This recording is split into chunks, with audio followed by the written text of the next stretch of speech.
The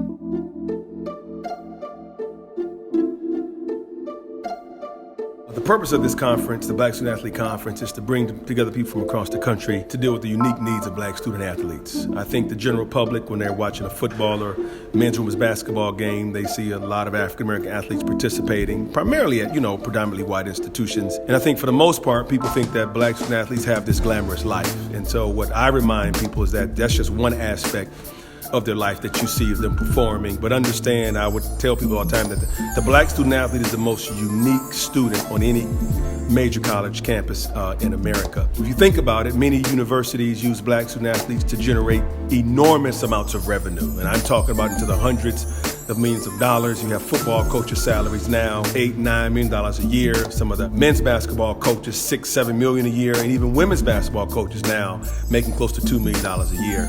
And we have to remember that this entire industry, we call it the athletic industrial complex, that this entire industry is largely built off African American bodies. It is built off black labor. And what I tell college presidents and athletic directors and coaches, when you brag about your graduation rates, I'm not excited about that. Graduating should not be the goal. Graduating with options should be the goal.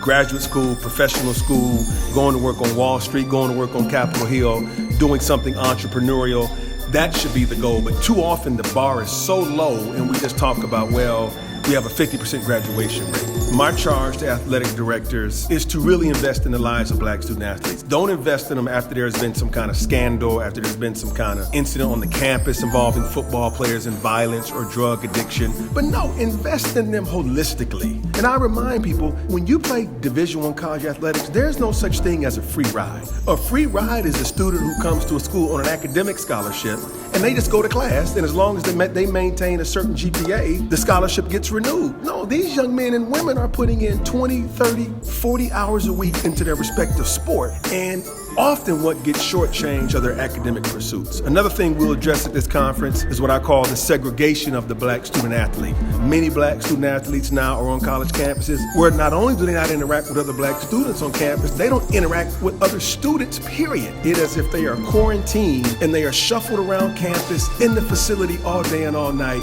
and they don't realize there's a much larger aspect to going to college than just playing football and basketball. So this is why we're here. This is our 5th year doing the conference. We have over 400 registrants this year. I think we have a family-like atmosphere. And I made the deliberate decision not to do a lot of publicity because I want to keep the content solid and we don't need media to get in the way. Thank you.